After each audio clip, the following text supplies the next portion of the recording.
This is the one slide overview of ARM that I always like to start presentations with. And for those of you that have been around with ARM for a long time, some of this will be very familiar, but I think there'll be some new information for all of you. But I like to make sure everybody's on the same page. So ARM has been providing measurements to the research community now for over 30 years, maybe 33 years this year. Starting in the Southern Great Plains at our Oklahoma site in 1992. The purpose for these measurements, and I'll say more about that on the next slide, is to improve the understanding of basic atmospheric processes and ultimately to improve Earth system models. We operate a network currently of 3 fixed location observatories, as we call them, and 3 mobile observatories, which are relocated episodically. 2 of those annually, approximately, and the one for periods of about 5 years. We also support these ground-based observatories with aerial measurements, both piloted and uncrewed aerial platforms. And we have extensive data management infrastructure that process all of these data to a standard form. Since the beginning, these data have always been open to anyone who wants to use these for their research. The data are freely available. And over the last, decade now, we've been providing some model simulations to better link these inherently point-based measurements to global scale models. An important capability that we provide is to support field campaigns. And so that includes at the high end, the deployments of these mobile facilities, but can also include simpler things such as having a principal investigator bring one of their instruments out to one of our sites, or even to modify the operation of one of our own instruments. So keeping all that in mind, the mission for the ARM facility, I'll just go ahead and read this, is to provide the climate research community with strategically located atmospheric observatories to improve the understanding and representation in Earth system models of clouds and aerosols and their interactions with the Earth's surface. We work most closely with the Atmospheric System Research Program, our sister program in DOE, but ultimately we hope to improve Earth system models, and for example, through the DOE E3SM model. But we also work with the larger research community. We have many partners in other US agencies, particularly NOAA and NASA, but also internationally, and shown here some links to European partners, ACTRIS and EarthCare, and I'll say a bit more about those in a few minutes. Okay, so it's a little bit more quickly here, some current deployment activities. We have of course, our 3 extended term deployments still in Southern Great Plains, now operating for over 30 years, north slope of Alaska for over 25, and Eastern North Atlantic for over 10.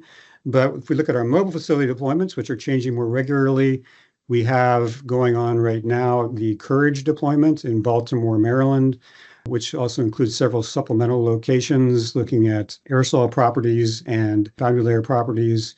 And those are to the northeast of the main site, which is in downtown Baltimore and an island in Chesapeake Bay. That AMF-1 system will be deployed next to the Phoenix, Arizona deployment called Dusty AIM. That will begin in April of next year through September of 27. The AMF-2 system is currently, or our mobile facility 2 is currently deployed to Tasmania at the Canoa Cape Grim site for the Cape K campaign. That began just about a year ago and will be going through October of this year. And then, as I mentioned, we have the thermal facility, which is deployed to the Bankhead National Forest.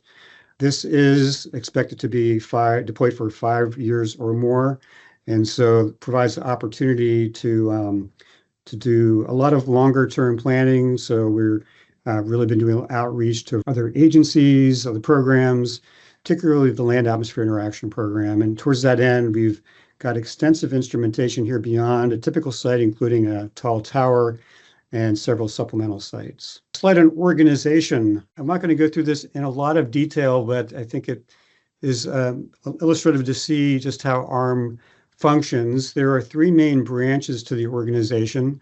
On the left here, we have, well, I should first of all say, and I'll get back to this, this is the management team for ARM, and this represents Sally McFarland as our program manager back at DOE. But underneath the management team, there are three main branches. The first is the technical coordination branch, which includes overall planning, procurements, engagement with constituency groups, such as we're doing here, communications, property management. Then we have on the right, operations. This is led by Nikki Hickman, the associate director for operations. This includes management of the instrument team, the observatories, the data quality office, and the data operations. And then under here we have the research branch. This is led by Jennifer Comstock, associate director for research. And this includes the development of new capabilities and engineering processes, and she'll say more about that next. And basic research, including applications by our new group of data analysts. And that often this leads to new data products. I do want to say a word about the management team. So that includes associate directors for research and for operations, also the leads for each of the observatories, the lead for data management system and instrument operations. And so each functional group across ARM is represented by a member in our infrastructure management board, this management team. And as the director, I chair this group. And yes, lest I forget that, ARM is unusual amongst many programs in that we are distributed across multiple DOE laboratories. There are 9 laboratories involved, and you can find out more about those on the ARM website. But just showing you the distribution of funding across the facility. So I've got represented here the percentages, the baseline, the allocation for budget in FY24 was 87 million. And so this represents then the percentages of that across the facility. So we have here the largest chunk is the ground observatory operations at 31%, instrument operations. So this is the calibration, deployment, maintenance of the instrumentation at 18%, aerial operations 9%, data services, data processing, archival, distribution 18%, procurements, and so this includes both new instrumentation and replacement at 8%, value-added products and data analysts at 9%. So this is, we consider this our research branch or significant part of that, and then technical coordination at 6%. So this distribution stays pretty static over the years. It fluctuates a little bit, but it fluctuates a little bit. And the process to set the actual budget, and particularly the more research-oriented parts, starts about this time where we go out to the management team, look for needs for the future years, try to assess what the actual funding profile is likely to look like for the next year, which, as you can imagine, is not always straightforward to do.